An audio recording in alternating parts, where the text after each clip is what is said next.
we'll move on to transacting. These were some things that I was thinking about as I looked at the transactions types and rules of communication. The first one that I have there is the internal dialogue, which we talked about in the decision-making example that you all worked on before. It's the different ego states talking to each other. We also touched on the healthy use of the communications internally, which ideally, and I will talk more about that when we get to games and how to avoid games, is the child has a feeling, the adult thinks about the feeling and identifies the need of the child, and the parent provides the structure and the protection for the adult to respond to the need and act to get its needs met. That's a healthy internal dialogue in order to take care of ourselves. Does that make sense? I'm sorry? Yeah, the healthy use of ego states in terms of internal transactions is the child has a feeling, and I stopped there for a minute because a lot of people don't have permission to feel.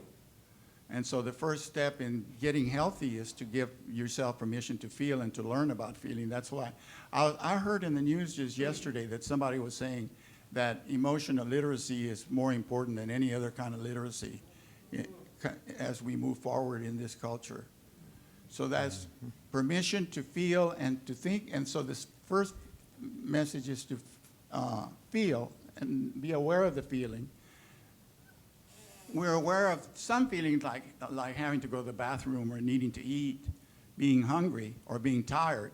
But when it comes to emotions of sad, scared, and mad, we have a tendency, depending on our child rearing, to discount those. But that is the most important first step in problem solving for ourselves and taking care of ourselves. And then the second one is to use our adult to think about that. And then we will talk more in detail about that later when we talk about the internal responsive process. But each of those feelings have a message which it conveys what our needs are. And then our parent provides the structure and the protection for us to take care of ourselves and go after what it is that we need. And then there are ways of, healthy ways of going after taking care, to fulfilling that need and taking care of ourselves. That's a healthy internal responsive process. Transactional stimulus deserve a response before another stimulus is introduced.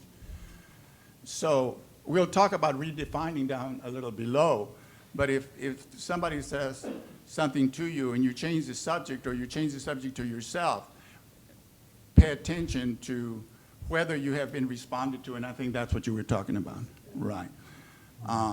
And this brings to mind, for me it's very important, is who is in charge of the transaction? Whose transaction is this? Because if this transaction gets started and then we go somebody else's transaction, it's like we lose track. Does that make sense to you? And this reminds me of the importance of transactional analysis. When people come to me for consultations, and whatever level, they just spill out a lot of the problem, and it's all over the place, and all kinds of things. Slow down, and slow down the process to identifying that one transaction at a time so that you can see what the problem is and see how to correct it. So transactional stimulus deserve a response before another stimulus is introduced. And then I thought also about transactional stimulus deserve a response. Maybe not sometimes. Maybe sometimes I just don't want to respond to that. So. That's right. Yeah.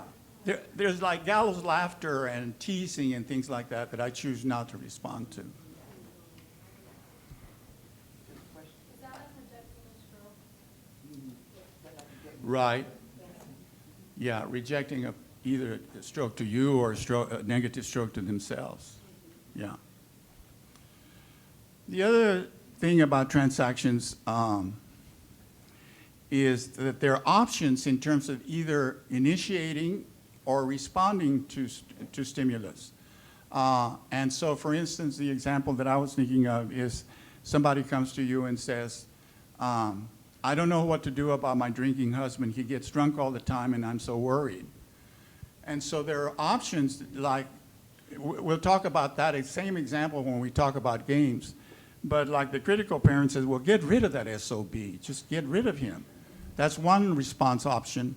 The nurturing parent could say something like, "You poor thing, I bet that's real worrisome for you." The nurturing parent can respond in many ways from that place. The adult can say, "Would you like something from me about that?"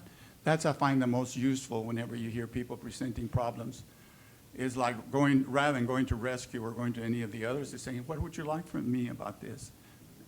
I'm sure you know that.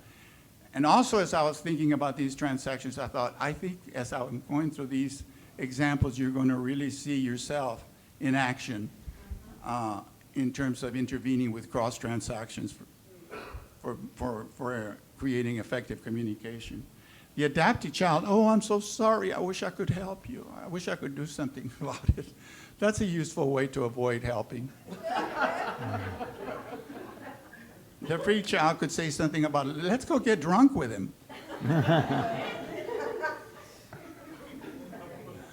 There are options, and so, and the other thing that I thought of as I was looking at these options is, I find that I will, when I send an email or a text, I read it not only for whether commas and periods and whether I'm using right verbs, etc., but also for ego state use. And when somebody asks me to evaluate one of their writings in terms of a letter or something like that, very often I invite people to change from the shoulds to "you might consider," or an option that you might think about. So it's useful to use the option, which came originally from Steve Cartman, incidentally. Are we all on the same page? So I wanted to mention some other transactions that I learned from Jackie Schiff and the Cathexis School. And one of them was a blocking transaction. And that is where the example that I heard while I was recently in Europe at a wedding, the bride said that she was visiting the groom's parents. And she told the mother, I'm reading this wonderful Darwinian theory book. And the mother said, "We don't talk about that here." Blocking, we don't talk about that. It's just a blocking transaction. It's a cross transaction. It's not a cross transaction. It could be the same ego state. I'm reading a wonderful Darwin book, and the reaction is, "We don't talk about that." They're both adult, but the blocking is about the subject matter. So that conversation didn't evolve then? No. What do you just kind of sit there and say, "Okay." What's a healthy topic? Redefining transaction reminds me of a friend of mine that is complaining always about his health and his back and his pain and all this. And I've given up years ago trying to make suggestions, because I would say something like, why don't you try physical therapy? He has had three back surgeries already. And I say, well, why don't you try physical therapy? "You don't know how bad my back is." So now the topic is not about physical therapy, it's about how bad the back is. So that's a redefining transaction. And then I've given a lot of thought to competitive transactions. I think competitive transactions is the culprit in our world. And competitive transactions are argument fights. Mine is, it can be a parent to parent. I'm right, no, I'm right. Do it my way, no, we'll do it my way. That's a competitive transaction. Or a child, I say, "Oh, I've had such a hard day today. Oh, mine was even worse." That's an example both of not responding to my stimulus and a competitive transaction. So arguments, fights, relational. And I've done a lot of thinking about competitive transactions, and people get very defensive about that because people love competition in sports and getting ahead in the world. That's how you succeed. And so what I've decided to call it is relational competition, where the competition is about you're okay or not okay, and I'm okay or not okay, where we get to that level of competition. So that's another kind of transaction. And the most useful and most important and healthiest kind of transaction is it up there, mirroring. No, I didn't put it up there. But mirroring transaction, or Rogers called it reflective transaction, which is the child comes to you and says, oh, they were so mean at school to me. And you say, oh, you really were upset about how they were treating you at school today. That's a mirroring transaction. Or, and that's the healthiest type of transaction that a parent can give to a child, and that's the most useful type of transactions that we can give to each other. I don't know what to do about my drinking husband. You're really worried about your drinking husband, I hear. That must be really concerning for you. That's a mirroring transaction. I think that's a very healthy and useful transaction that handy to bring out every now and then. So I just asking the question in regard to mirroring. You said it's the most healthy, and then you said to use it every now and again. Use it as often as possible. Okay. Use it as often as useful. I hear you were confused about how I said mirroring transaction. Talking about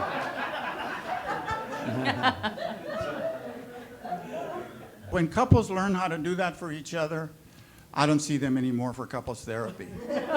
No, because they become each other. They listen to each other, and so if mirroring transactions are very useful in that way.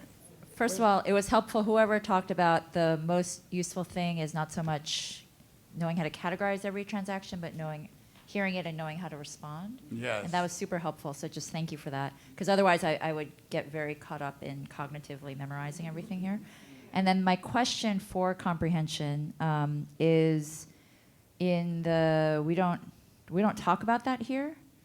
I'm a little bit confused about why that's not parent, why that's adult, not parent, and I'm wondering if you would explain. So much of it depends on facial expressions, tone of voice, and so on. If she says, we don't talk about that here, that would be parent. But if it says, we don't talk about that here, it just could be an adult information. We don't talk about those subjects in this family. Well, that reminds me that ego state functions not always are that clean cut. That sometimes we're operating from more than one ego state at a time. It's not this or that. And so it's not that clear sometimes. When I first met Bob and Mary and Bob Goulding, and we were in these sessions, and Mary listened to couples and to other people in the group saying all kinds of things like, that was your this and that was your that. And Mary said, don't do that. The worst thing couples can do is start labeling each other's stuff. Transactions, games, scripts, it doesn't matter. It's a way, to categorize. And categorization is a form of prejudice. And it's a form of stereotyping. And with all due respect in science, we do so much categorization, especially in the psychological and social sciences and the psychosocial sciences. We're making categories for people all the time and coming up with this type and that type and this type. And those may be useful heuristic devices, but as I understood Mary, they're not very useful in our human relationships with people, especially with people that we are close to. Yeah. And so I think Mary would say, when you leave here, avoid that. You remember she talked about that? Yeah, Mary and I became very good friends, and I love to talk theory. And Mary doesn't like to talk theory, which was very interesting to me. But what you were Mary and I were very close friends, and Mary didn't like to talk theory, and I didn't either. But I did. I was also thinking about that idea of contamination earlier, and that we don't talk about that here could also be a contamination from it. So it seems adult, or it has an adult, but it could be actually parent. So again, it's contextual, and it is connected to, there's no, like you say, absolute. So being aware of process and noticing those four ways of analyzing that we talked about earlier, behavioral, existential, historical, that piece is also interplays here. And you know, it's about how to address in a particular situation and a particular context. This is a very powerful tool, transactional analysis. And it's a very important rule to remember that transactional analysis is contractual. And it's very easy to want to go out and label people's games and strokes and transact. Well, that was a cross transaction. Or to use it to criticize other people. And it's important to use it for yourself, not for other people, unless you're in a contractual relationship about the application of transactional analysis with others. And you're qualified to be in that contractual relationship. That is, your therapist or your teacher or your consultant or whatever, and you have the competence to do that. Not just that you've read a couple of books and then you can go out and do the analysis. But you can teach it. I think you can share it, share the concept. Hi. Yeah, I had a question. I know it's going back a little bit to blocking transactions, and the example that you used about the mother-in-law and the daughter-in-law having a conversation, I found it really interesting because immediately I read onto that relationship. Maybe it's cultural that there's a power dynamic between those two folks. Maybe it's age. Maybe it's the daughter-in-law trying to please. But I immediately was like, is it available to do a blocking transaction from a socially oppressed or like lesser empowered dynamic with, like, is that something that's available? I would think so. Yeah. The other thing about blocking transactions and redefining transactions that Cathexis Institute or the Cathexis model used is that blocking transactions and redefining transactions are used in behalf of protecting the frame of reference. So if you're talking to me about something that does not fit my way of relating to the world, I'm going to block that transaction or redefine it in order to keep making sense of how I make sense of the world. So that's how it is used in unhealthy ways. I have two questions. One is, I understand the critical parent has a positive and a negative side. Is that right? Yes, Because this is my... absolutely. Okay, so I'm new at this TA Okay. stuff. And Good. so when I was mentioning to one of my colleagues in here about what I would do in a certain situation, I said, well, I would set a boundary around somebody screaming at me, for example, or an alcoholic calling me in the middle of the night. And I got a response that could be a positive side, a critical parent. Is it adult or critical parent, or is it kind of both? It could be parent. It's like you're not to talk to me that way. Limit setting. It's a healthy use of the parent ego state. So it's a positive critical parent, or is it adult? Positive critical parent with an adult basis. Okay. Yeah. But before you go to the next question, I just want to say something about the use of the parent ego state. I'm very careful about using my parent ego state, shooting people. And I'm very careful about people shooting me. It's like I very often think in my head is, who gave you permission to parent me? And we have to be very careful of the use of our parent ego state and be very conscious of when we're using it. That reminded me of it. Thank you. So in terms of, in the spirit of both and, I think it is also, and this is one of the things I've been learning, it is also okay to use my critical parent to say that's not acceptable. To social oppression, to ways in which I am feeling discounted, or in organizations to create.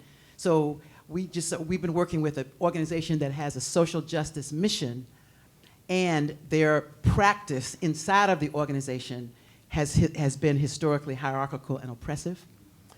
And so they had an event recently, and there was, in humor, racist and heterosexist joking going on. And the organization has shifted now to the point in which they said that is not acceptable. So do you see that? So again, it's not about rules, but it's about the process of change does allow for it being an appropriate transaction to say that is not okay, that is not acceptable in terms of social issues. Criticism has, in my opinion, a very important place in our social relations. And sometimes we have to say it in just a few words And that's the only chance we have. And if you're in the presence of someone who makes racist and heterosexist judgments and statements, and you just feel like you have to make a response to that, and we should. By the way, when racism comes up, it's very important for us to respond to it, not to ignore it, and even not say, we don't talk about that around here.